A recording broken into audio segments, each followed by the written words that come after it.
Hi guys, welcome to our channel. So, ayun, I'm heading to pick up Ayesha from school kasi mag 2 o'clock na and she finishes school at 2:15. So, maaga akong pumupunta doon para hindi ako malate at mauna akong makapasok sa loob. Kaya ayun, inaagahan ko talaga ang pagpunta sa school para sa kay Aisha at ang saya ko dyan guys kasi nakapag-parking ako kasi normally hindi ako marunong mag-park, but because this is an angle parking so I can do it.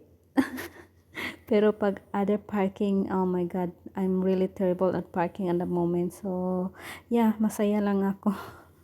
But anyway, so yun na si Aisha, nasundo ko na si Aisha. Naghanap na yun siya ng surprise. Wala man akong surprise. So, yung umbrella na lang yung pa-surprise ko. Natuwa naman siya sa surprise ko. So, ayun na nga guys, hapon na siya. So, I decided na mag-organize ng mga hair clip ni Aisha kasi nga makalat na talaga siya masyado. Then, parang hindi ko na mahanap yung iba ba. Tapos, yung mga paris niya naghihiwalay-hiwalay na, so buti na lang sinaniban tayo ng kasipagan kaya ayun. So ayun, nag-start na ako mag-organize ng mga hair clip niya at pinagsisipalit ko na yung mga kalat, mga ribbon whatsoever kasi nag-mix na talaga siya. Wala nang hindi ko na natutuntun yung ibang kailangan ko kasi na mix up na masyado sa dami ba naman ng hair clip niya. So, hindi ko na alam kung saan-saan na yung iba. So, kailangan ko pang hanapin para lang i-pair silang lahat at ma-organize na. Kaya, ayun. So, ang tagal ko talagang pinagtuunan ng pansin yan guys, buong maghapon ko nakatutok lang talaga mag-organize ng hair clip niya. So, sa dami ba naman na para na talaga ako magtitinda nito sa sa shop. So ayan na-organize ko na yung mga headband niya, na-separate ko na yung mga ribbon niya na bilong sa kabila sa room niya.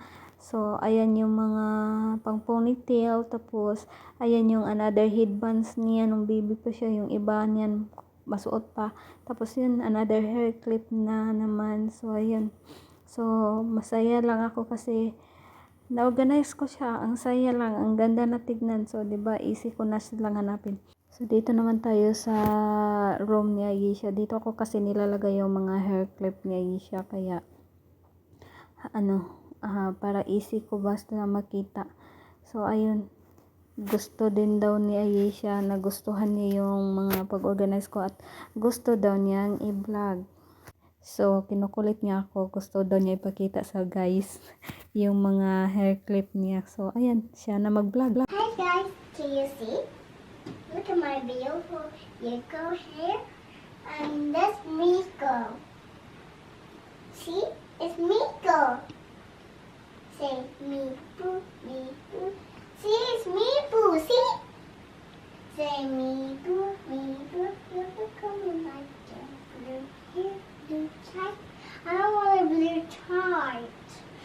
Since nearly 8 o'clock na kami natapos mag-organize ng hair clip ni Ayesha, kaya I decided to make a quick dinner na lang kasi late na. So yun, quicker oats lang yan, tapos nilagyan ko lang ng honey, tapos banana and coconut milk, tapos mixed fruits, tapos with dried coconut. So yun lang dinner namin. Tapos ayun na, nakatulog na yung anak ko after namin nag-dinner. So ayun, may extra baby pang katabi. Gising pa yung isa kong anak. Tulog ka na, nak, kasi pagod na yung mommy. So here I am watching my Turkey series while waiting for my husband kasi he's still at work.